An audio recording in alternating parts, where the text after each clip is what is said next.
کی عظمت پر درود بھیجیں. محمد و آل محمد صلی علی محمد محمد.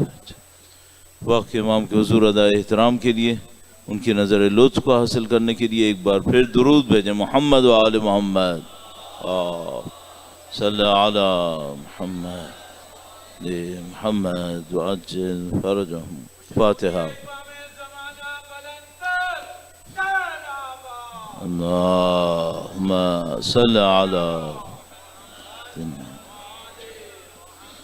فاتحہ. بسم اللہ الرحمن الرحیم. الحمدللہ رب العالمین الرحمن الرحیم مالک یوم الدین. ایاک نعبد و ایاک نستعین. اهدنا الصراط المستقیم صراط الذین انعمت علیہم غیر المغضوب علیہم ولا الضالین. بسم اللہ الرحمن الرحیم. قل هو اللہ احد اللہ الصمد لم یلد ولم یولد ولم یکن له کفوا احد. قل هو اللہ احد اللہ الصمد لم یلد ولم یولد ولم یکن له کفوا احد. قل هو اللہ احد اللہ الصمد لم یلد ولم یولد ولم یکن له کفوا احد. بار دیگر درود بھیجو محمد و آل محمد پر. اللہم صلی علی محمد و آل محمد وعجل فرجهم.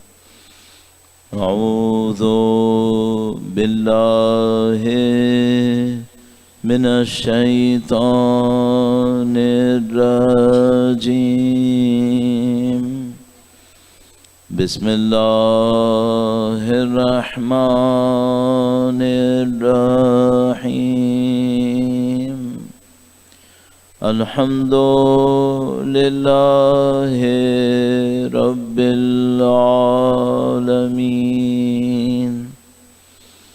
والصلاة والسلام علی سید الانبیاء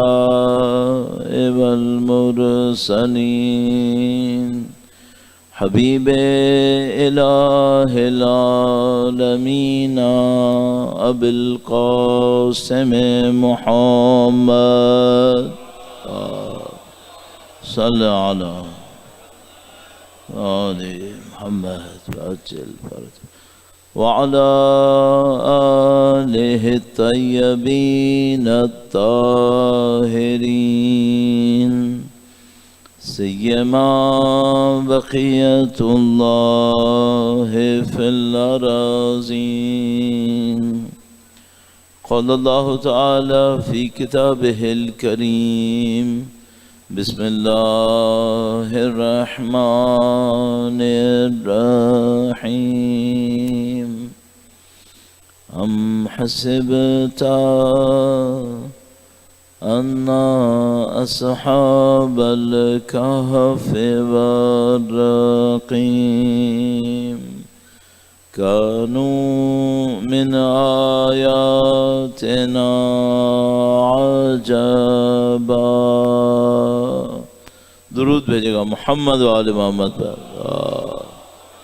صلی علی محمد و آل محمد. پروردگار عالم کا انتہائی لطف و کرم ہے، انتہائی احسان ہے. خداوند متعال نے ہمیں اپنے دین کی، قرآن و اہل بیت اطہار علیہ السلام کی رہنمائی نصیب فرمائی ہے. خداوند متعال کا انتہائی شکر ہے، اس نے ہمیں ایسے دور میں خلق کیا جو اسلام کی عظمت، اسلام کی سربلندی کا دور ہے. اگرچہ بڑی قربانیاں ہوئی ہیں اور ظاہر ہے کہ تقریباً 40 دن پورے ہو رہے ہیں ولی اللہ رہبر معظم کی شہادت سے. ان تمام کے اثرات الحمدللہ ظاہر ہو رہے ہیں. اس وقت شب جمعہ ہے. شب جمعہ میں گویا مرحومین کا ایک خاص تعلق اپنے اپنے علاقوں سے، اپنے اپنے جگہوں سے بنتا ہے. شب جمعہ گویا خداوند متعال نے اس دنیا اور اس دنیا کے رابطے میں آسانی کا وقت قرار دیا. مرحوم کی سارے ثواب کی مجلس ہے. اب اپنے تمام مرحومین کے درجات کی بلندی کے لیے، بلا خص مرحوم مورد نظر کی درجات کی بلندی کے لیے، اور تمام شہداء کی درجات کی بلندی انشاءاللہ، اور ان سب کی شفاعت اہل بیت اطہار علیہ السلام کے حصول کے لیے درود بھیجیں محمد و آل محمد. صلی علی محمد آل محمد وعجل فرجهم. یہ کہ انسان اپنی زندگی میں کیا کرے کہ موت سے پہلے موت کی تیاری نصیب ہو جائے، یہ بہت بڑا معرکہ ہے کہ ہم سب کو معلوم ہے کہ ہماری زندگی میں بہت محدود وقت ہے، اور ہم سب کو یہ بھی معلوم ہے کہ ہم میں سے کسی کو نہیں معلوم کہ وقت کتنا ہے۔ یہ سب کو معلوم ہے کہ وقت محدود ہے، انلمیٹڈ نہیں ہے یہ، اور یہ بھی سب کو معلوم ہے کہ کسی کو نہیں معلوم وقت کتنا ہے۔ تو اگر ہمیں یہ دو حقیقتیں یقین کی حد میں پتہ چل جائیں تو پھر عقل کا تقاضا یہ ہے کہ ہم میں سے کوئی اپنا ایک منٹ بھی ضائع نہ کرے، عقل کا تقاضا یہ۔ تو بدقسمتی یہ ہے کہ ہم لوگ بہت ساری چیزوں کو مانتے ہیں، زبان سے بھی مانتے ہیں، عقل سے شاید دلیل بھی ہو ہمارے پاس، لیکن ان سب کے باوجود کوئی ایک مرحلہ ہے کہ وہ اعمال کے اندر ریفلیکٹ کیسے ہوتا ہے۔ تو بہت ساری چیزیں جو ہم اپنی زبان سے مانتے ہیں، بہت ساری چیزوں کے اوپر عقل سے دلیل بھی ہوتی ہے، کہیں کوئی اس کا مخالف ہمارے سامنے بیٹھا ہو تو ہم دفاع بھی کرتے ہیں، لیکن اس کے باوجود جب عمل کے اوپر بات آتی ہے تو کہیں پر کوئی کمی ہو جاتی ہے۔ میں مثال آپ کی خدمت میں عرض کرتا ہوں، درود بھیجے گا محمد و آل محمد پر، صلی علی و آل محمد وعجل فرجہ۔ ایک سادہ سی مثال ہے، اگر آپ دنیا میں کہیں پر بھی بیٹھے ہوں، چاہے آپ یہاں اس شہر میں ہوں، کسی اور شہر میں ہوں، کسی اور ملک میں ہوں، اگر آپ سے کوئی یہ پوچھے کہ دنیا میں ہدایت حاصل کرنے کے لیے سب سے اچھی کتاب کون سی ہے، بلا شک و شبہ آپ کہیں گے قرآن کریم۔ اچھا، اگر خدا نہ کرے نعوذ باللہ کوئی اس جواب میں تردد کرے، اس کو تھوڑا سا تبدیل کرنے کی کوشش کرے، تو آپ قرآن کریم کا دفاع کریں گے یا نہیں کریں گے؟ قطعاً کریں گے۔ تو کیا قرآن کریم کے کتاب ہدایت ہونے پر آپ کو یقین نہیں ہے؟ ہاں ہے، آپ اپنی زبان سے بھی کہہ رہے ہیں، آپ اس کا دعویٰ بھی کریں گے، اور اگر کوئی اس کے خلاف کوئی بات کہے حتیٰ امکان کی حد میں آپ اس کا مقابلہ کریں گے۔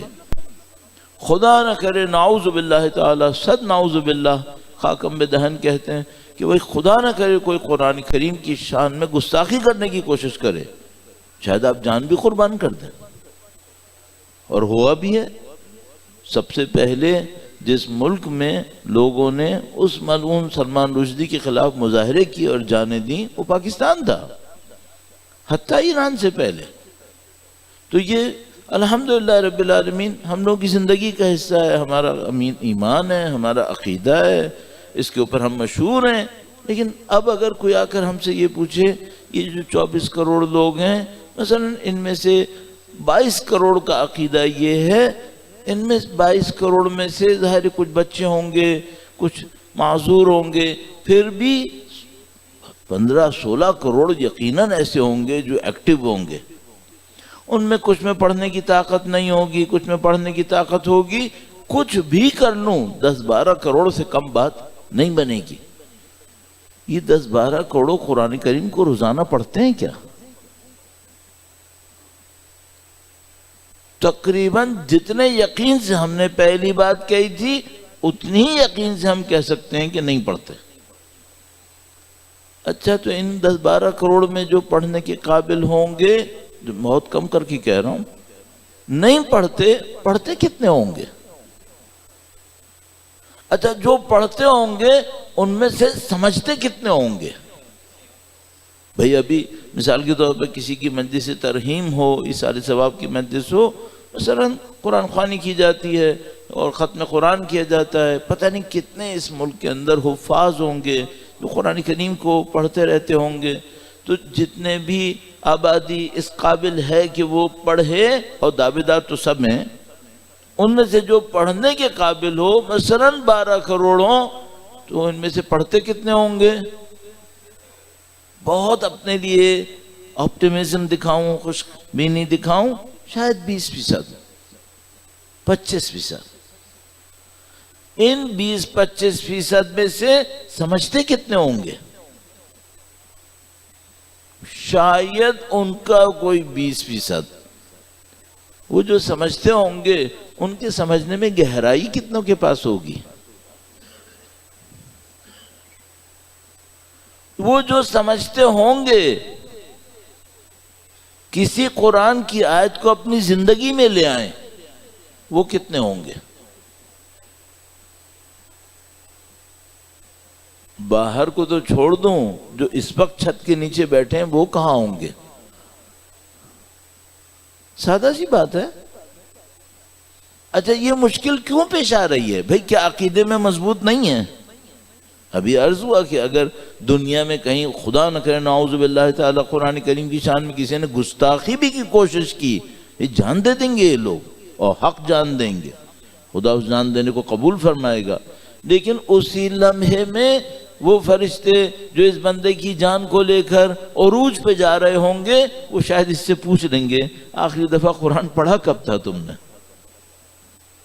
عمل کرنا اور سمجھنا اور عمل کرنا کافی دور کی بات ہے، پڑھا کب تھا؟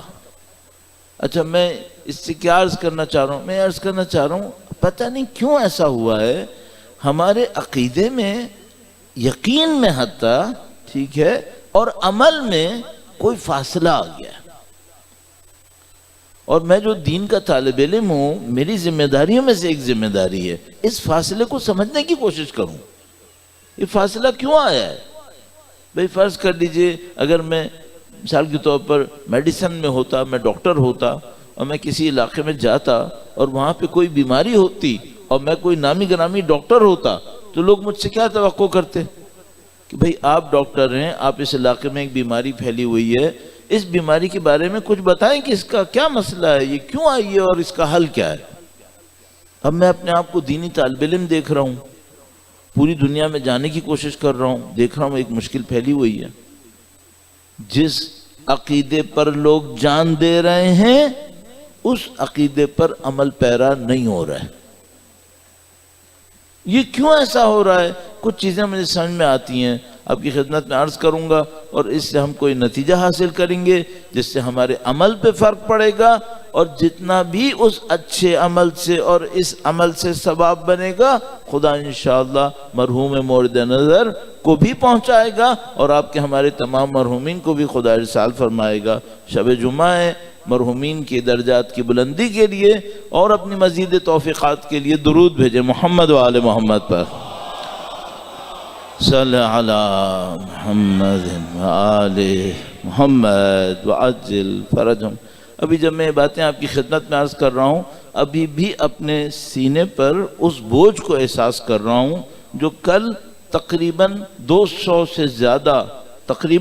سے زیادہ مومنین شہید ہوئے ہیں لبنان کے اندر، اور ان میں 3 میٹرنٹی ہاسپٹل تخریب کیے گئے، تباہ کیے گئے، جہاں پر ظاہر خواتین اور بچے تھے، اور بِأَيِّ ذَنْبٍ قُتِلَتْ، بِأَيِّ ذَنْبٍ قُتِلَتْ۔ خدا سے دعا کرتے ہیں خدا جن ظالموں نے اس سانحہ کیا ان ظالموں کو نیست و نابود فرما، ان کے لشکروں کو غرق فرما۔ پاک پروردگار جو شہداء شہید ہوئے ان کے درجات کو شہداء کربلا کے ہمراہ محشور فرما۔ خداوندہ تجھے واسطہ ان شہادتوں کا، دوسری شہادتوں کا، اور رہبر معظم جیسے ولی اللہ کی شہادت کا، اور اہل بیت اطہار علیہ السلام کی مظلومیت کا، سید و سردار مولا اور آقا امام آخر الزماں کے ظہور میں تعجیل فرما، ہمیں ان کی نصرت اور اسراء میں شہادت نصیب فرما۔ درود بھیجے گا محمد و آل محمد پر، صلی علی محمد و آل محمد وعجل فرجہم۔ تو طالب علم ہونے کے ناطے میں اپنی ذمہ داری سمجھتا ہوں کہ مجھے یہ فاصلہ سمجھ میں آئے کہ بھئی یہ فاصلہ ہے کیوں۔ اب یہاں پر ایک بہت اہم گفتگو ہے، ایک بہت اہم جس کو آپ کہتے ہیں کہ ڈسکشن ہے، بحث ہے، وہ یہ ہے کہ انسان کے اندر ایک تو وہ حصہ ہے جو اس کے عقیدے کو جمع کرتا ہے، اور کوئی ایک حصہ ایسا ہے جہاں سے اس کے فیصلے صادر ہوتے ہیں عمل کے لیے۔ تو بس ایک جگہ ایسی ہے جہاں پر علم جمع ہوتا ہے، ایک جگہ کوئی ایسی ہے جہاں پہ عمل کے لیے فیصلے صادر ہو رہے ہوتے ہیں۔ یہ دو جگہیں تھوڑی سی مختلف ہیں، اور اس کی مثال میں آپ کی خدمت میں عرض کرتا ہوں. درود بھیجے گا محمد و آل محمد پر. صلی علی محمد و آل محمد وعجل فرجهم. میں اپنے جیسوں کے اوپر رکھ کے مثال عرض کر دوں شاید بہتر ہے. تو مثال کے طور پر فرض کر لیجئے میں وہ آدمی ہوں جس نے سالوں دین کو مطالعہ کیا ہے، پڑھا بھی ہے، پڑھایا بھی ہے، اور اچانک آپ کو میرے بارے میں ایک خبر ملتی ہے کہ اس نے غلط فیصلہ کر دیا. جیسے ہی آپ کو یہ خبر ملتی ہے تو آپ ایک دم تعجب سے پوچھتے ہیں کہ بھئی جس کے پاس اتنا علم ہے اس نے غلط فیصلہ کیا کیسے؟ ہوتا ہے یا نہیں ہوتا؟ ہوتا ہے. اچھا یہی بندہ اگر وہ جس کے پاس علم نہ ہو تو شاید اتنے جس کو کہتے ہیں اچھمبے کی بات نہیں ہے. بس ہم کو کیا کہنا ٹھیک ہے جاہل آدمی تھا اس نے یہ فیصلہ کر لیا. لیکن اب مثال کے طور پر بندہ وہ بندہ ہو جس کا علم سے تعلق ہے، اس کو دین کی معلومات بھی ہے اور سابقہ بھی ہے، تو اب آپ اپنے ذہن میں ہی کہتے ہیں کہ بھئی ٹھیک ہے دوسرا کوئی کر لیتا تو کر لیتا، اس نے کیوں کیا ایسا؟ صحیح ہے. تو اب ہمیں یہاں پہ ایک بات سمجھ میں آتی ہے، وہ یہ کہ ہمارے اندر کوئی جگہ ایسی ہے جہاں علم آتا ہے، کوئی جگہ ایسی ہے جہاں سے فیصلے آتے ہیں. ہمیشہ دونوں ایک جیسے نہیں ہوتے. بس ایک ہمارے پاس ظرف ہے، ایک کوئی جگہ ہے جہاں پہ ہمارا علم جمع ہوتا رہتا ہے، ایک اور کوئی جگہ ہے جہاں سے ہمارے فیصلے صادر ہوتے ہیں اور وہ وہاں سے کوئی اور میکینزم ہے جو چل رہا ہے. بس فیصلوں کا صحیح ہونا اور علم کا زیادہ ہونا ہمیشہ ریسیپروکل نہیں ہوتا کہ جس کا علم ظاہری طور پہ زیادہ ہوگا ہمیشہ اس کے فیصلے بھی صحیح ہوں گے. نہیں، بعض اوقات ایسا نہیں ہوتا. اب میں ایک اور مثال عرض کرتا ہوں بڑی عجیب سی. بعض اوقات ہم یہ دیکھتے ہیں کہ کوئی بندہ ہے جس کا علم اتنا زیادہ نہیں ہے، پتہ نہیں کیسے یہ بندہ غلطی نہیں کرتا. تو یہاں پہ ہمیں تھوڑا سا کوئی فرق نظر آ رہا ہے. صحیح ہے. اب میں نے تو اپنے اوپر رکھنے کی وجہ سے علم کی بات کی. اب ایک اور بات عرض کرتا ہوں. فرض کر لیجئے کوئی بندہ ہے جو جدی پشتی اہل ایمان ہے، اور ایک بندہ وہ ہے جو ابھی جمعہ 8 دن ہوئے مسلمان ہوا ہے. اور ہم ایک عجیب بات دیکھتے ہیں، یہ جو جمعہ 8 دن ہوئے مسلمان ہوا ہے، اس میں اسلام کے لیے ہمت، حوصلہ، قربانی کا جذبہ اس سے زیادہ ہے جو جدی پشتی ظاہراً اہل ایمان ہے.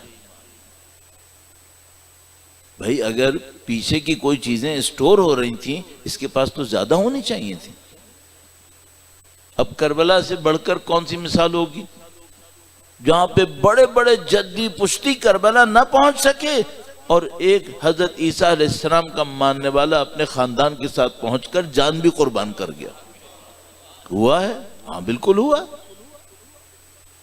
رسول گرامی کی نصرت کرنے والوں میں دیکھ لو، ایسے لوگوں نے آ کے نصرت کی جن کا بظاہر کوئی امکان نہیں نظر آتا تھا. حضرت ابو ذر غفاری جیسے لوگ، حضرت سلمان فارسی جیسے لوگ، حضرت بلال حبشی جیسے لوگ، ان کا تو کوئی ظاہر میں امکان بھی نہیں تھا. یہ آ گئے. تو ہمیں اپنے لیے کچھ سوچنا پڑتا ہے کہ بھئی یہ معاملہ ہے کیا. میں اس کو مختصر بھی کرنا چاہوں گا، آپ کا وقت بھی نہیں لینا چاہوں گا، اور یہ چاہوں گا یہ عرض پیش بھی کروں آپ کی خدمت میں. تو اس کو انشاءاللہ کوشش کروں گا. آپ سے میں ایک درخواست کروں گا جو مجھے اچھا نہیں لگتا لیکن میں پھر بھی کرنے پہ مجبور ہو جاتا ہوں جب ڈس بیلنس دیکھتا ہوں. یہاں کافی جگہ خالی ہے، وہ جگہ بھری ہوئی ہے، تو درود پڑھتے ہوئے تھوڑا سا آگے تشریف لے آئے. درود بھیجیں محمد و آل محمد صلی اللہ محمد. ماشاءاللہ ماشاءاللہ. ایک بار پھر درود بھیجیں محمد و آل محمد. اللہم صلی علی محمد و آل محمد وعجل فرجهم. البتہ یہ جو آپ آگے تشریف لاتے ہیں اس میں آپ کو ایک زحمت اٹھانی پڑتی ہے، مجھے اس کا اندازہ ہے. کبھی کبھی میرے بھی گھٹنوں میں درد ہوتا ہے تو میں بالکل ہلنے کے موڈ میں نہیں ہوتا. دوسرا یہاں جب نزدیک آتے ہیں تو آپ کی گردن کا اینگل اتنا خراب ہو جاتا ہے کہ گردن کے اوپر ٹھیک ٹھاک بوجھ بنتا ہوگا. تو مجھے اس کی آپ کی زحمت کا اندازہ ہے، ایسا نہیں کہ میں ایسا اندازہ نہیں کر رہا ہوں. اور آپ یقین مانیے میں ہمیشہ ایک کام کرنے کی کوشش کرتا ہوں، جہاں بھی مجلس پڑھنے جاتا ہوں اس سے پہلے متوقع حاضرین کے لیے اللہ کے حضور دعا کرتا ہوں کہ خدا ان کی زندگی میں آسانیاں نصیب کر دے انشاءاللہ. تو میں آپ کے لیے دعا گو ہوں، آپ سے بھی دعا کی درخواست کروں گا. دعا معجزے کرتی ہے، دعا معجزے کرتی ہے. تو انشاءاللہ خدا آپ کی سب کی سلامتی میں اضافہ فرمائے اور آپ کے دین ایمان میں اضافہ فرمائے. اور ایک دعا بہت بہت اہم دعا ہے آج کے زمانے میں، خدا سے دعا کرتے ہیں خدا بحق سیدہ طاہرہ قیامت تک ہماری تمام نسلوں کو قرآن و اہل بیت کے جانثاروں وفاداروں میں قرار فرما. تمام دنیا میں اہل ایمان کی عزت و سربلندی کے لیے، لشکر اسلام کی فتح و نصرت اور اس کفر و نفاق کے لشکر کی بربادی کے لیے درود بھیجیں. محمد و آل محمد صلی علی محمد و آل محمد وعجل فرجهم. تو عزیزان محترم، اس مشکل کا حل یہ ہے کہ انسان کے اندر دو گویا حصے بنے ہوئے ہیں. یہ حصے فزیکل نہیں ہیں. ایک دفعہ ہوتا ہے ہم فزیکل کسی جگہ کی بات کر رہے ہوتے ہیں تو ہم پوچھتے ہیں بھائی اس میں کتنے دروازے کھل رہے ہیں، تو آپ گن کے بتا سکتے ہیں 1 2 3 4 اتنے دروازے کھل رہے ہیں مثلا. لیکن انسان کا جو اندرونی، انسان کی اندرونی حقیقت ہے وہ ایک روحانی حقیقت ہے. آپ اس کو نفس تعبیر کریں گے، آپ اس کو روح تعبیر کریں گے، ظاہر ہے وہ مادی حقیقت نہیں ہے. تو جس طرح یہاں پر آپ دروازوں کو گن کے بتا سکتے ہیں کہ یہاں اتنے دروازے ہیں، لیکن میں اگر آپ سے کہوں کہ آج کی مجلس کا ثواب کتنا ہے، اب یہ آپ گن کے نہیں بتا سکتے. صحیح ہے؟ تو آپ حتیٰ یہ بھی نہیں کر سکتے کہ جتنے لوگ یہاں پر موجود ہیں ان کے نمبرز کو لے کر ثواب طے کر لیں. نہیں، یہ بھی نہیں ہو سکتا. ممکن ہے یہاں کوئی ایک بیٹھا ہوتا ثواب زیادہ ہوتا، اور ممکن ہے جمع غفیر ہوتا اور ثواب کم ہوتا. سب ہو سکتا ہے. تو ہم روحانی حقیقت کی بات کر رہے ہیں. انسان کے اندر ایک روحانی حقیقت ہے. اصل فیصلے وہاں سے ہوتے ہیں. اس کو کیا کہتے ہیں؟ علماء اخلاق نے اور دوسرے علماء جو اس سے وابستہ ہیں، انہوں نے انسان کی اس حقیقت کا نام قرآن اور روایات کی روشنی میں اس کا نام رکھا ہے قلب. قلب. اچھا، اب ظاہر ہے کہ ہمارے پاس یہاں پہ مختلف سائنسز کے جاننے والے موجود ہیں، ان میں ڈاکٹر بھی ہوں گے. تو مثال کے طور پر ایک ہمارے پاس دل ہے جو یہاں سینے میں دھڑک رہا ہے، اور وہ اس کو میں کہتا ہوں پمپنگ اسٹیشن ہے، خون پمپ کر رہا ہے. قرآن کریم نے اس دل کا قرآن میں شاید ہی تذکرہ کیا ہو، نہیں کیا، شاید نہیں کیا. بس قرآن کریم نے ایک اصطلاح استعمال کی ہے صدر، اور اس کی جمع ہوتی ہے صدور. اس کا مطلب ہوتا ہے اردو میں سینہ. وہ بھی یہ سینہ نہیں ہے اور نہ یہ قلب ہے. پھر قرآن کریم نے قلب استعمال کیا ہے، اس کو ہم تعبیر کرتے ہیں اردو میں دل. وہ دل بھی یہ نہیں ہے. بس نہ قرآن کا صدر جمع صدور یہ سینہ ہے، اور نہ قرآن کریم کا قلب جمع قلوب یہ دل ہے. یہ نہیں ہے، یہ کچھ اور ہے. یہ کوئی غیر مادی حقیقت ہے اور یہ مادی حقیقتیں ہیں. ٹھیک ہے؟ تو وہ جو غیر مادی حقیقت قلب ہے، وہ جگہ ہے جو فیصلے کر رہی ہے. یہ جو فیصلے کر رہی ہے، یہ کیوں بعض کے فیصلے بہت اچھے ہیں اور بعض کے فیصلے اچھے نہیں ہیں. اور علم سے بھی کوئی بہت گہرا تعلق نہیں بن رہا ہے. بعض اوقات بنتا ہے، بعض اوقات نہیں بنتا ہے. تو آپ کے پاس ایک قلب ہے، یہ قلب فیصلے کر رہا ہے، اور بعض اوقات علم سے متاثر ہو کر کرتا ہے، اور بعض اوقات اس بندے کا علم اس کے قلب کے اوپر اثر نہیں کر رہا ہے. صحیح ہے؟ وجہ کیا ہے؟ اب آپ کہیں گے بھئی یہ تو ہم نے علم کی گویا مذمت کر دی ہے، کم اہمیت کر دیا. تو علم کے بھی کیا ہی معنی ہے؟ ایک علم کا وہ معنی ہے جو سیکھنے سکھانے پر ہے.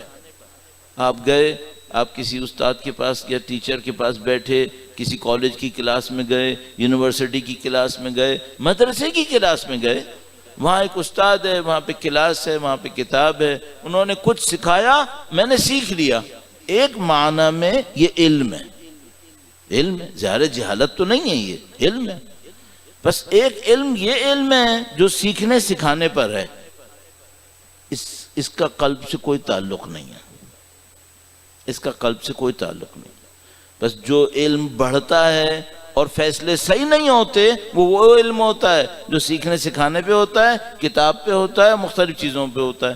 لیکن ایک اور علم ہے، اس کا تعلق قلب سے ہے، وہ فیصلے صحیح کرواتا ہے۔ بس اب ہمارے پاس دو علم ہو گئے، ایک وہ علم ہے جو سیکھنے سکھانے کا ہے، یہ جو میں یہاں پہ عرض کر رہا ہوں آپ کی خدمت میں، ممکن ہے کوئی بات کہوں آپ سیکھیں، یہ ایک علم ہے۔ ایک اور علم ہے، اس کا تعلق سیکھنے سکھانے سے نہیں ہے، اس کا تعلق علم سے ہے۔ اب آپ کے سامنے مجھے دو کام کرنے، ایک تو یہ کہ پہلے وہ علم بتا دوں کہ جو سیکھنے سکھانے سے نہیں ہے، جس کا تعلق قلب سے ہے، وہ علم کیا ہے، پھر قلب کا فنکشن تھوڑا سا عرض کر دوں کہ بھئی یہ کیوں بعض اوقات صحیح فیصلے کر رہا ہوتا ہے جبکہ اس کے پاس ظاہری علم کم ہوتا ہے۔ بس پہلے اس علم کو دیکھ لیتے ہیں جو سیکھنے سکھانے سے نہیں ہے۔ اب آپ یہاں پہ کچھ لوگ بیٹھے ہوں جو مدرسے کے پڑھے ہوئے ہوں، یونیورسٹی کے پڑھے ہوئے ہوں، حوزات علمیہ قم یا نجف کے پڑھے ہوئے ہوں، اور کچھ نہ ہوں۔ اب جو علم ہم عرض کرنے والے ہیں، اور ظاہر ہے یہ روایت کی روشنی میں روایت ہی عرض کریں گے، اس کا کوئی تعلق اس سے نہیں ہے کہ آپ نے کہاں سے پڑھا ہے، یہ معاملہ کچھ اور ہے۔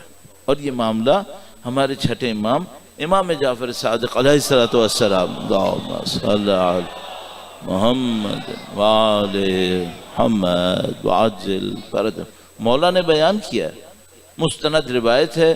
اس روایت کو علماء اخلاق اپنے علم کی الف بے کے طور پہ استعمال کرتے ہیں۔ اس روایت کا نام عنوان بصری ہے، روایت مستند ہے، علماء اخلاق اس کے اوپر کتابیں لکھتے ہیں، اور ابھی جدیداً بھی جو قم کے ایک علماء میں سے ایک عالم نے اس کے اوپر تشریح لکھی، اس کو کسی نے اردو ترجمہ بھی کر دیا، حدیث عنوان بصری کی تشریح۔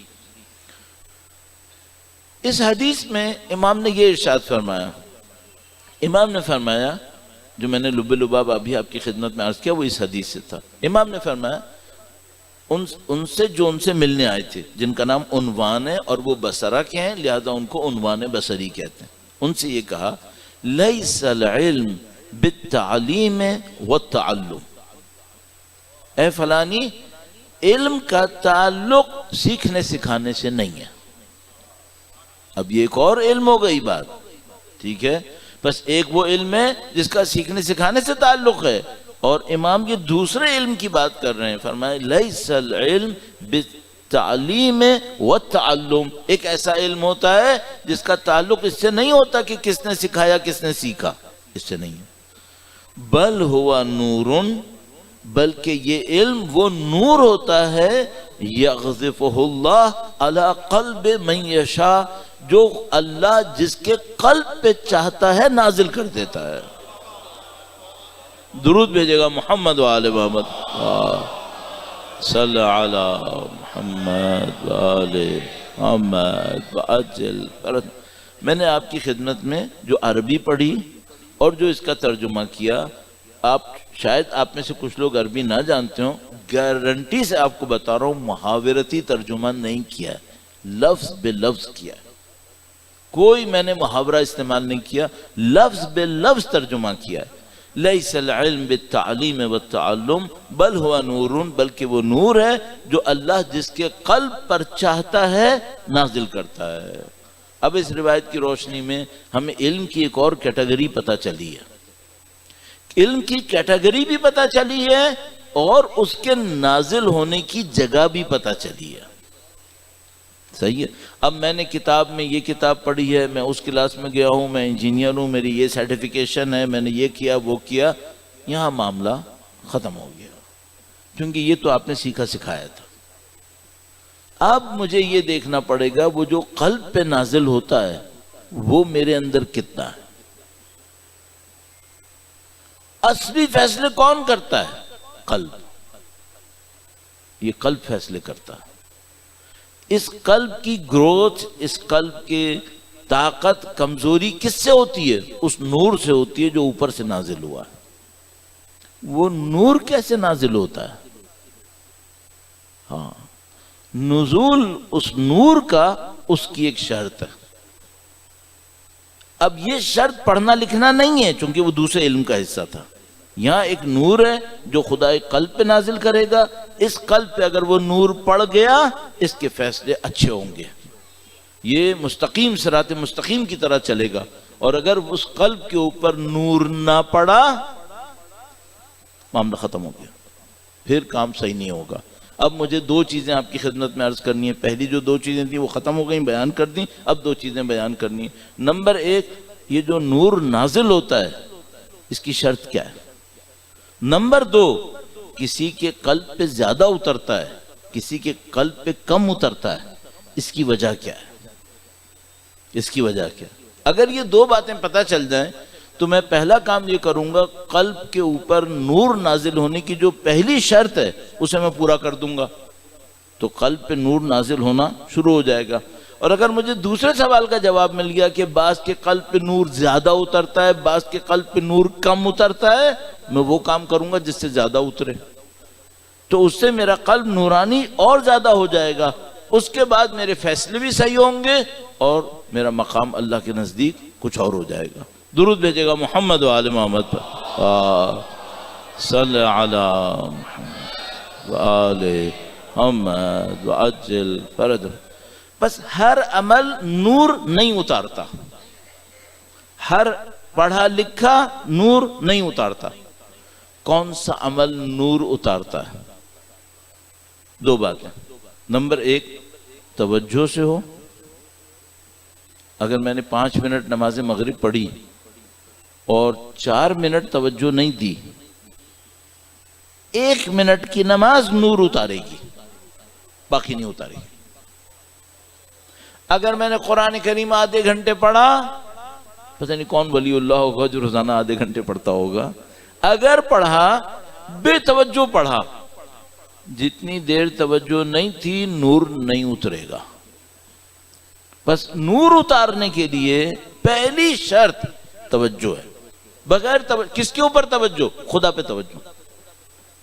اگر کوئی شخص نہ قرآن پڑھ رہا ہے نہ نماز پڑھ رہا ہے، خاموش بیٹھا ہوا ہے کہیں بس اسٹاپ پہ بس کا انتظار کر رہا ہے اور اندر اندر خدا پہ توجہ دے رہا ہے، اس پہ نور اتر رہا ہے۔ اچھا، قرآن بھی نہیں پڑھ رہا، تسبیح نہیں پڑھ رہا اور نماز بھی نہیں پڑھ رہا ہے اور کچھ بھی نہیں کر رہا ہے ظاہری طور پہ، لیکن یہ کیا کارنامہ کر رہا ہے؟ یہ اللہ پہ توجہ دے رہا ہے، اس پہ نور اتر رہا ہے۔ اب ہمارے ساتھ مشکل یہ ہے کہ ہماری بہت ساری عبادتیں بغیر توجہ کے ہیں، تو نور کہاں سے اترے گا؟ ایک تو یہ مسئلہ ہے، اب ایک اور مسئلہ ہے۔ ایک تو یہ کہ توجہ، ایک اور چیز چاہیے، اس سے نور اترتا ہے۔ وہ کیا؟ خلوص۔ اگر خلوص نہیں ہے، عمل نور نہیں اتارے گا، شاید الٹا ہوگا، شاید الٹا ہو جائے گا۔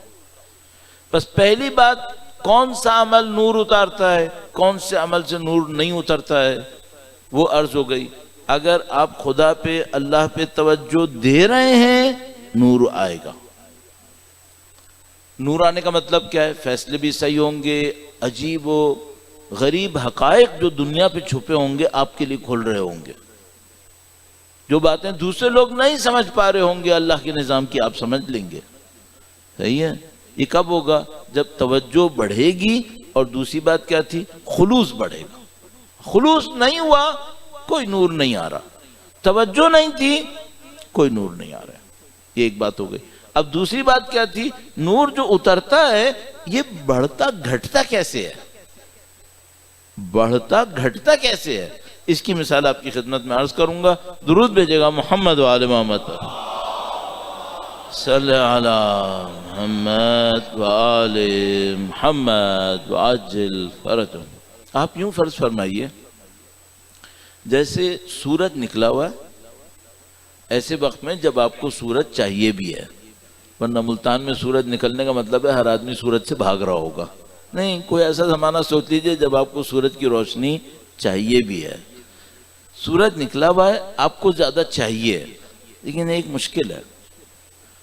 سورج تو پوری کائنات پہ چمک رہا ہے، ایک مشکل ہے.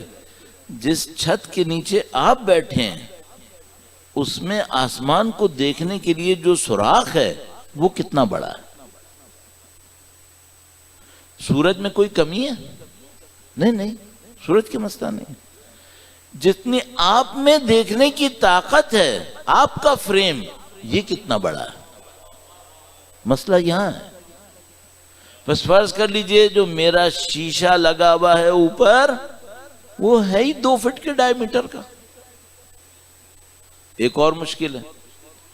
ایک تو یہ ہوئی کہ بھئی یہ جو شیشہ ہے آپ کا یہ کتنے ڈائی میٹر کا ہے. ایک اور مشکل بھی ہے، اس کے اوپر گرد و غبار تو نہیں ہے کہیں. ہاں، یہ 2 مشکلیں آئیں گی. اگر شیشے پہ گرد و غبار ہے اس کا مطلب ہے نور تو آئے گا لیکن تھوڑا سا کم ہو کے آئے گا. اگر شیشے کا ڈائی میٹر ہے ہی کم اور کم ہو گیا. اچھا، اب ایک اور بات سوچتے ہیں. شیشہ ہے کسی کا لیکن سیاہ. صحیح ہے. یہ میں جو آپ کی خدمت میں عرض کر رہا ہوں یہ اپنی طرف سے عرض کر رہا ہوں، نہیں، اینن روایتوں کی تعبیر ہے. اینن روایتوں کی تعبیر. امام نے ارشاد فرمایا جب کوئی شخص کوئی گناہ کرتا ہے تو اس کی قلب کی شفافیت متاثر ہو جاتی ہے. اگر گناہ کرتا ہے تو شفاف قلب کے اوپر ایک سیاہ نقطہ پڑ جاتا ہے.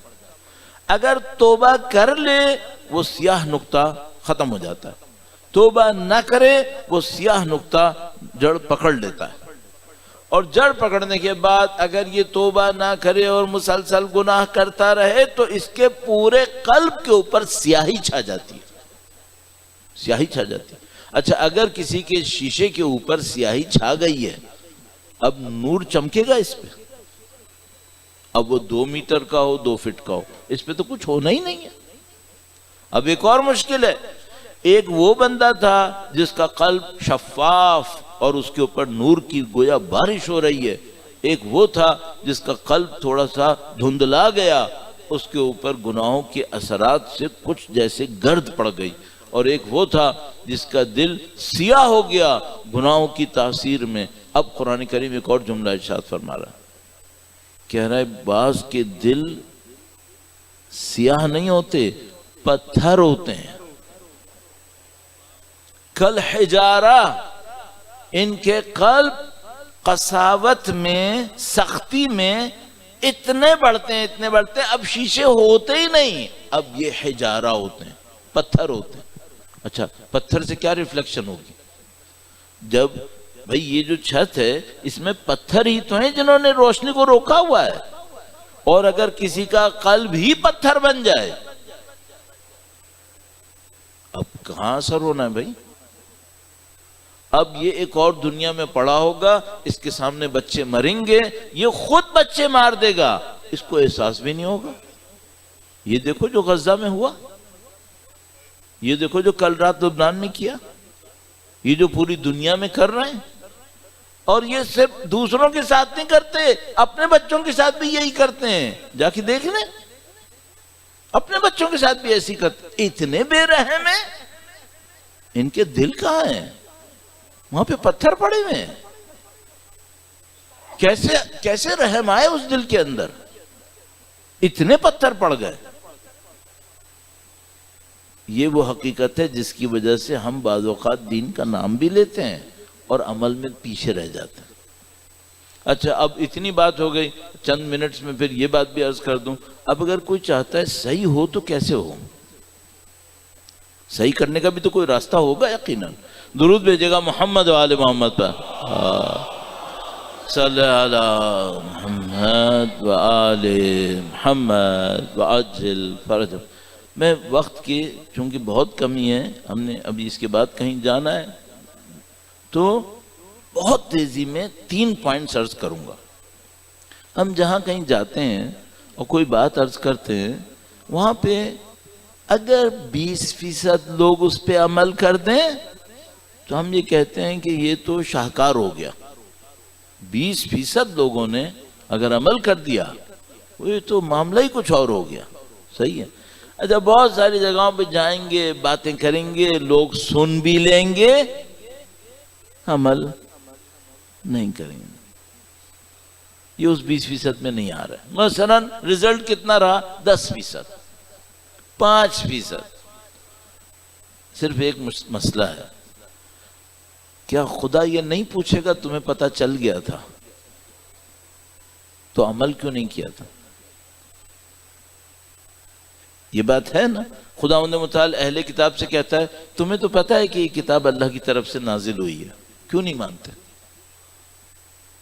وَجَاهَدُوا بِهَا وَاسْتَيْقَنَتْهَا أَنفُسُهُمْ ظُلْمًا وَعُلُوًّا۔ خدا فرعون کے لیے کہتا ہے اس کو پتہ چل گیا تھا، انکار کیا، وَاسْتَيْقَنَتْهَا، اور اس کو پہچان چکا تھا اپنے دل کے اندر، کیوں انکار کیا؟ ظُلْمًا وَعُلُوًّا، اس کو برتری کی خواہش تھی اور ظلم کی عادت تھی، اس وجہ سے اس نے انکار کر دیا۔ تو ہمیشہ انکار کی وجہ قرآن فرماتا ہے یہ ظلم کرے گا، اور برتری کی اس کی خواہش ہوگی کہ میں خدا کے سامنے سرنڈر کیوں کروں۔ اب ایک بات ہے، 3 پوائنٹس عرض کروں گا۔ اگر میں یہ چاہتا ہوں میرے دل کے اوپر سیاہی آ رہی ہے، نعوذ باللہ تعالی، نہیں بھی سیاہی ہے، پاکیزہ دل ہے، الحمدللہ رب العالمین، بہتر بنانا چاہتا ہوں، 3 کام کرنے چاہیے مجھے۔ نمبر 1، اگر میں اس وقت کسی گناہ کو عادتاً انجام دے رہا ہوں، روزانہ میں لکھ لوں اپنے پاس کہ جو گناہ روزانہ انجام پا رہا ہو، چاہے چھوٹا ہی کیوں نہ ہو، وہ قلب کو شفاف نہیں چھوڑے گا، قلب میں تحریک ہونا ہی ہونا ہے۔ بس ایک دفعہ ہوتا ہے، کوئی آدمی ہے وہ کہتا ہے مولانا کبھی گناہ کرتا ہوں کبھی نہیں کرتا، ایک مجھ سے کہتا ہے مولانا ہر روز ایک گناہ پابندی سے کر رہا ہوں، کوئی غلط عادت پڑ گئی ہے، اس کی وجہ سے ہر روز وہ گناہ ہو رہا ہے۔ تو میں اس کی خدمت میں سب سے پہلے عرض کروں گا، دیکھو جس گناہ کا تمہیں نہ پتہ ہو اور گناہ ہو جائے، خدا معاف کر دے گا۔ جس گناہ کو تم نے میں نے ایک آدھ دفعہ غلطی سے کر لیا، خدا معاف کر دے گا۔ لیکن اگر ایک گناہ پابندی سے روزانہ جانتے بوجھتے کر رہا ہوں، اب کیا توقع رکھوں؟ سب سے پہلا کام انسان یہ کر لے، اگر اس کو پتا ہو میری زندگی میں ایک گناہ ہے جو میں ہر روز کر رہا ہوں، جب موقع آتا ہے کرتا ہوں، سب سے پہلے تو اس سے جان چھڑائے۔ جب تک یہ کوئی روٹین میں گناہ چل رہا ہے، یہ پھر ترقی کے دروازے بند رکھے گا، یہ آدمی ترقی نہیں کرے گا، بلکہ الٹا ایک اور کام ہوگا، شاید یہ کبھی اصلاح کو سنے گا بھی نہیں۔ پھر اگر یہ زیادہ چل گیا، بس اگر روزانہ کی زندگی میں کوئی ایک گناہ آیا ہوا ہے پریکٹس میں، سب سے پہلے تو اسے نکالو، اس کے بعد بات شروع ہوگی۔ اس کے بعد اب 3 کام۔ نمبر 1، حتی الامکان کوشش کر لیں زندگی میں روزانہ 70 مرتبہ پرانے گناہوں کو سوچ کے استغفار کر لیں، اور یہ سوچ کر کہ مجھے خدا اپنا قلب صاف کرنا ہے۔ کیوں؟ وہ جو گناہوں کا اثر تھا روایت کے مطابق کہاں پہ تھا؟ قلب پہ تھا۔ جب میں 70 مرتبہ روزانہ استغفار کروں گا پرانے گناہوں کو سوچ کر، امید قوی یہ ہے کہ یہ دل پتھر ہوا یا نعوذ باللہ سیاہ ہوا یا گرد و غبار ہوا، یہ استغفار اس قلب کو صاف کر لے گا۔ بس پہلا ایلیمنٹ جو قلب کو شفاف کر سکتا ہے وہ استغفار ہے، اور استغفار کی جو کم سے کم مقدار بیان کرتے ہیں وہ 70 مرتبہ۔ روٹین میں اس کو بنا لے، روزانہ استغفر اللہ ربی واتوب الیہ، پرانے گناہوں کو سوچ کے 70 مرتبہ کرے۔ آئیڈیل ٹائم کون سا ہے؟ کوئی کسی بھی وقت بھی کرے۔ آئیڈیل ٹائم کیا ہے؟ آئیڈیل ٹائم ہے اذان فجر سے چند منٹ پہلے، اس کو کہتے ہیں سحر۔ یہ قرآن کریم نے فرمایا یستغفرون بالاسحار، اہل بیت نے نمبر بھی دیا، وقت بھی بتا دیا، کہا اگر کوئی شخص اذان فجر سے چند منٹ پہلے اٹھ کے 70 مرتبہ استغفار کر لے پرانے گناہوں کو یاد کر کے، خدا اس کے قلب کو شفافیت نصیب کر دے گا۔ خدا انشاءاللہ مجھے اور آپ سب کو توفیق نصیب فرمائے. درود بھیجیں محمد و آل محمد. صلی علی محمد و آل محمد و عجل فرجهم. بہت سارے لوگوں کا یہ سن کے حوصلہ کم ہو گیا کہ فجر سے پہلے اٹھنا پڑے گا. اتنے بے حوصلہ مت بنو. اگر اس وقت کی لذت کو چکھنے کے قابل ہو گئے تو آپ چھوڑو گے بھی نہیں. پھر اگر چکھنے کے قابل ہو گئے ہم اور آپ تو پھر ہم اس وقت کو چھوڑیں گے بھی نہیں. پھر صحیح نہیں ہوا کوئی بات نہیں، اللہ رحیم ہے، کریم ہے، غفور ہے، کسی بھی وقت میں کر لو 70 مرتبہ. یہ ایک بات ہو گئی. دوسری بات، جتنا آپ کو لگے مجھے اپنے دل کو چمکانا ہے، شفاف کرنا ہے، اتنا زیادہ قرآن کریم پڑھ لو. اتنا قرآن کریم پڑھ لو. بس مثلا مجھے یہ میرے نزدیک امپورٹنس ہے اپنے دل کی شفافیت کی. یہ بتاؤ کتنے منٹ دو گے اس کو؟ ہاں اتنے منٹ قرآن کریم پہ لگا دو. آپ کے نزدیک بہت اہمیت ہے، ایک سپارہ پڑھو. آپ کے نہیں مولانا میں اتنا نہیں کر سکتا، آدھا پڑھو. نہیں مولانا یہ بھی بہت ہو گئی. اچھا سوشل میڈیا پہ تو بہت نہیں ہوتی ہے. سوشل میڈیا پہ تو ہر ایک کا ایوریج ڈیلی کا 3 گھنٹے 4 گھنٹے ہے، تو ادھر 15-20 منٹ زیادہ کیسے ہو جاتا ہے؟ اسی میں پتہ چل رہا ہے شیطان بیچ میں ہے. بس اگر کوئی مجھ سے کہ مولانا میرے پاس قرآن کریم پڑھنے کا ٹائم نہیں ہے، تو میں اپنے دل میں کہوں گا اس سے بڑا جھوٹ میں نے نہیں سنا تھا. کہاں ٹائم نہیں ہے؟ 3-3 4-4 گھنٹے سب لوگ آن ایوریج سوشل میڈیا پہ لگا رہے ہیں، جس میں نہ قرآن ہے، نہ حدیث ہے، نہ ہدایت ہے، علم غلم پتہ نہیں کیا کچھ ہے. تو 15-20 منٹ قرآن کو کیوں نہیں لگاتے؟ جس میں نورانیت بھی ہے، دل کی شفافیت بھی ہے. 2 باتیں ہو گئیں. میں بہت وقت نہیں لوں گا، بالکل اختتام پہ لے جاتا ہوں. ایک تیسری بات ہے جو بہت ہی عجیب اثر دیتی ہے. اب میں 3-4 کیا کروں، وقت بھی کم، ملانے کی کوشش کرتا ہوں. مجھے ایک بات سمجھ میں آئی. خدا نے جو دل، ایک انسان کا قلب ایک اور قلب سے متصل ہوتا ہے، تو نورانیت کو ٹرانسفر کرنے کا کوئی وسیلہ بنایا ہوا ہے. ہاں اب مثال کے طور پر آپ زیارت پڑھنے کھڑے ہوئے، توجہ کے ساتھ آپ نے سید الشہداء کا رخ کیا، توجہ کے ساتھ، تیسری دفعہ عرض کر رہا ہوں، اور آپ نے فرمایا السلام علیکہ یا ابا عبداللہ. یہ آواز دل سے نکلی ہے اور یہ گئی ہے سید الشہداء کی طرف. آپ یہ سمجھ لو آپ کا وائر وہاں پہ کنیکٹ ہو گیا ہے اور وہاں سے نورانیت یہاں آ رہی ہے. پس روزانہ سید الشہداء کی ایک زیارت پڑھ لے، سوچ سمجھ کے، سید الشہداء سے رابطہ بنا کے، تو اس کو کیا مل گیا؟ اس کو سمجھنے نور کی سب سے بڑی سورس کنیکٹ ہو گئی. یہ کنیکشن میں آ گیا. اللہم صلی علی محمد و آل محمد و عجل فرجهم. یہ 3 سورسز، استغفار، قرآن کریم، سید الشہداء سے محبت، جو روزانہ کی بنیاد پر رابطہ دے. ایک آخری شارٹ کٹ بھی ہے. وہ کیا ہے؟ جلدی جلدی کہنا ہے. بعض اوقات جلدی کہنے میں بات ضائع بھی ہو جاتی ہے، لیکن کوئی فائدہ نہیں ہے، نہ بولنے سے بہتر ہے. وہ کیا ہے؟ آپ کسی پریشان دل کو سکون دینے میں کامیاب ہو گئے. بس یہ سمجھ لیں یہ آپ کو ایکسٹرا بوسٹر مل گیا. کوئی پریشان دل تھا، میں نہیں کہہ رہا پیسہ دیا ہے، نہیں، کچھ بھی دیا، کچھ بھی کیا. کوئی پریشان دل تھا، آپ نے کوئی ایسا کام کیا اللہ کی خاطر، بغیر دکھاوے، بغیر ریاکاری کے، کوئی ایسا کام کیا، اس پریشان دل کو سکون مل گیا.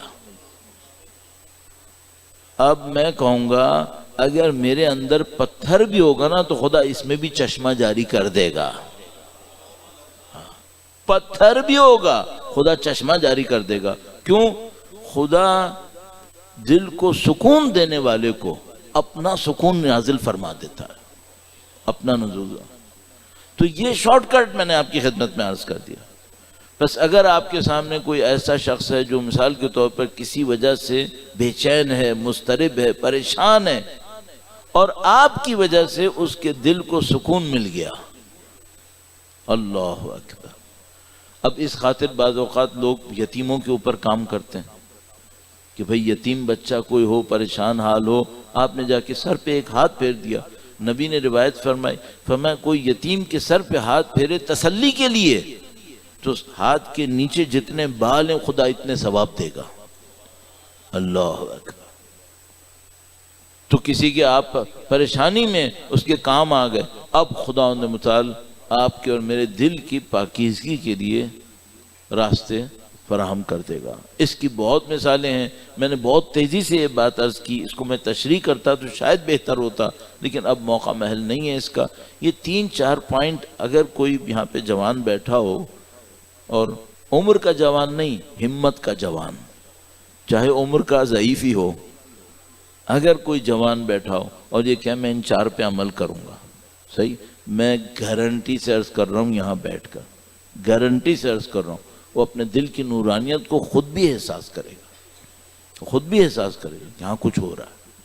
صرف یہ کہ ریاکاری نہ کرے، غرور نہ کرے، لوگوں کے سامنے باتیں نہ کرے زیادہ، تو خدا سنبھالے گا اور خدا کہیں پہنچا دے گا. یہ سب عرض کیا، اور اس میں تیسرا پوائنٹ تھا سید الشہداء سے تعلق. صحیح ہے. اب میں صبح کو کھڑا ہوں، فرض کر لیجئے میرا دن شروع ہو رہا ہے، اور میں نے طے کیا ہوا ہے کہ اپنا ہر دن شروع کروں گا سید الشہداء سے. اب میں ایک بات آپ سے پوچھتا ہوں،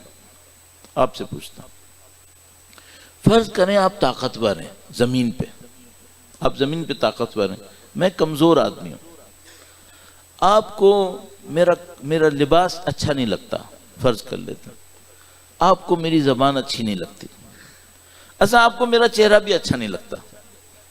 آپ طاقتور ہیں، میں کمزور ہوں، نہ آپ کو میرا لباس اچھا لگتا ہے، نہ آپ کو میرا چہرہ اچھا لگتا ہے، نہ آپ کو میری زبان اچھی لگتی ہے.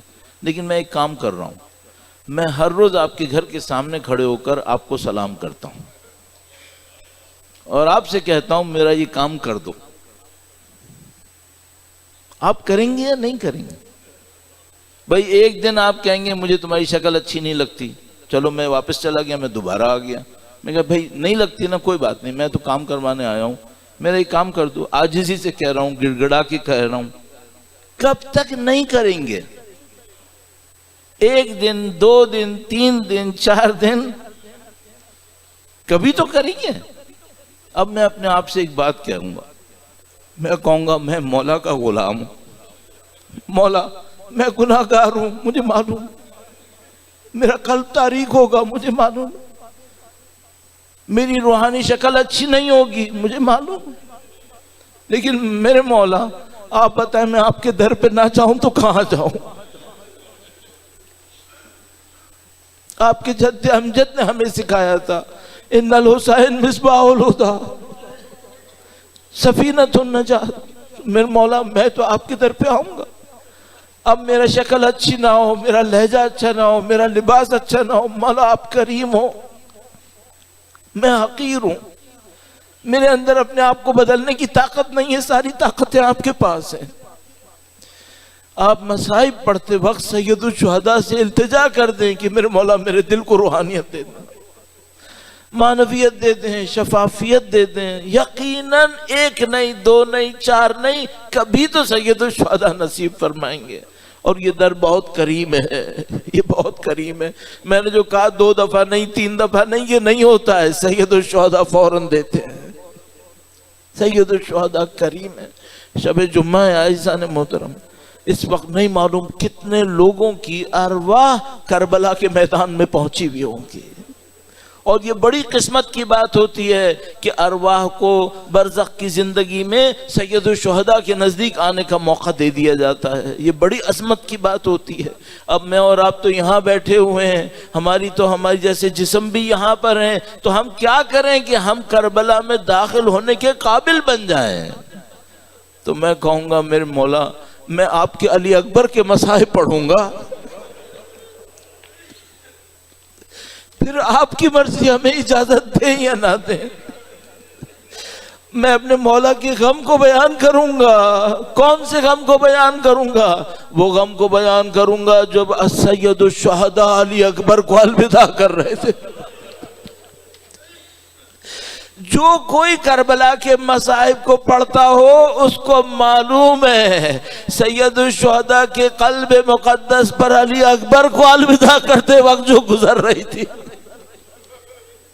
دو روایتیں ہیں. ایک موقع پر علی اکبر سے کہا بیٹا اکبر دشمن تک پہنچنے سے پہلے مجھے مڑ مڑ کے دیکھتے رہنا.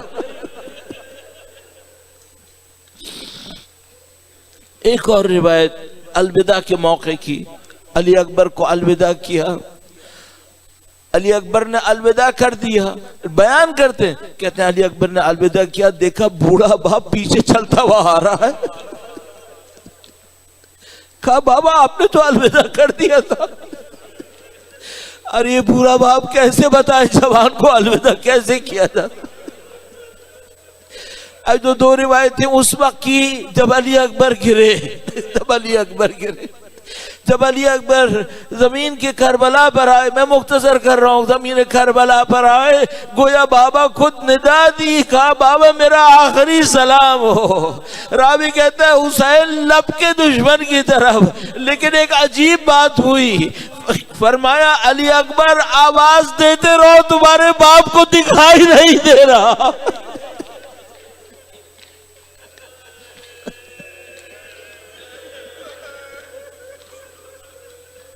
باپ کو دکھائی نہیں دے رہا. عزیزو بعض علماء ایک روایت پڑھتے ہیں, میں طالب علم ہوں, میں اپنے ظاہر بزرگوں سے ہی سیکھ کے پڑھوں گا. ایک روایت پڑھتے, بڑی عجیب روایت ہے. کہا جب علی اکبر کے نزدیک پہنچے تو ایک موقع آیا امام زمین پر ٹٹول رہے تھے. بڑا عجیب منظر تھا. بڑا عجیب منظر تھا, بہت عجیب تھا. ایک موقع ہوتا ہے لاشے کا جنازہ اٹھانا, بڑا معرکہ ہوتا ہے. لیکن ایک اور جملہ عرض کروں, لاشا اٹھانا آسان ہوتا ہے, ایڑیاں رگڑتا دیکھنا یہ بہت مشکل کام ہوتا ہے. بس ایک موقع آیا, سید الشہداء علی اکبر کے سامنے پہنچ گئے. اب کچھ نہیں کہوں, بس امام کا ایک قول بیان کر دوں, بس ایک قول بیان کروں گا, ایک منظر اور عرض کروں گا. انشاءاللہ خداوند متعال قبول فرمائے گا. ہمارے تمام مرحومین اور ہماری ارواح کو کربلا میں داخل ہونے کا اجازت مل جائے گی انشاءاللہ. ایک موقع آیا, سید الشہداء علی اکبر کے سامنے پہنچے. گویا علی اکبر نے جان دے دی تھی. جب علی اکبر نے جان دی تو سید الشہداء نے فرمایا وَعَلَى الدُّنْيَا بَعْدَكَ لَفَا, اکبر تیرے بعد اس دنیا پر خاک ہو. بڑا عجیب لمحہ تھا عزیزو, یہ بڑا عجیب لمحہ ہوتا ہے. بس ایک آخری جملہ عرض کروں گا. آپ ماشاءاللہ اہل بصیرت ہیں, اہل ایمان ہیں, اور آپ میں سے کچھ کی بہنیں بھی ہوں گی. بہنوں کی محبت بھائیوں سے کچھ اور ہوتی ہے. آپ جانتے ہیں جن کی بہنیں ان کو پتا ہوگا. ایسا بڑا عجیب لمحہ تھا. سید الشہداء علی اکبر کے لاشے پہ کھڑے تھے. بی بی زینب کبریٰ گویا خیمے سے دیکھ رہی تھی, میرا بھائی اپنے بیٹے کے لاشے پر کھڑا ہوا. بی بی زینب محافظہ امامت ہے, ان کو پتا ہے مجھے اپنے امام کو بچانے کے لیے کب داخل ہونا ہے. ادھر سے مولا علی اکبر نے کہا تھا بہن جب تک میں شہید نہ ہوں تم میدان میں مت آنا. تو گویا بی بی تشریف لاتی ہیں خیمے کے دروازے تک اور کہتی ہے اے بھیا میں آؤں لاشا اٹھانے,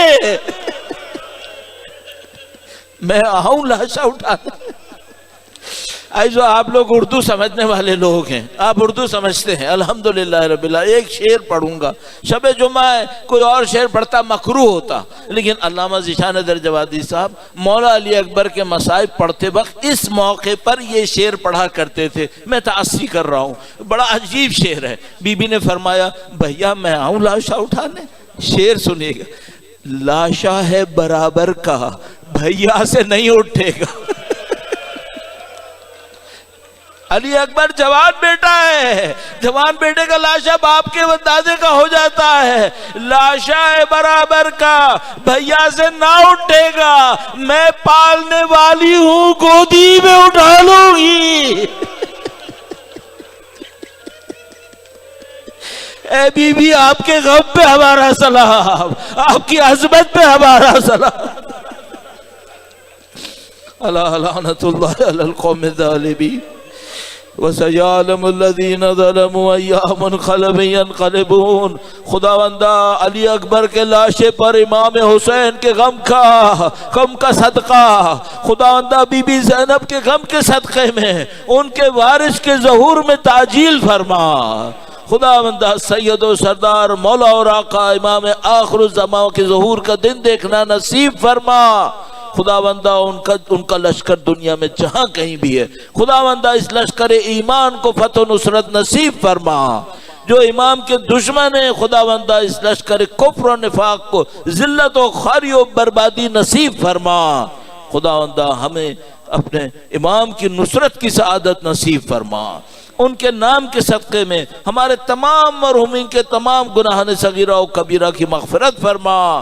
خداوندہ آخری دعا کرتے ہیں، خداوندہ ہماری موت شہادت کی موت قرار فرما۔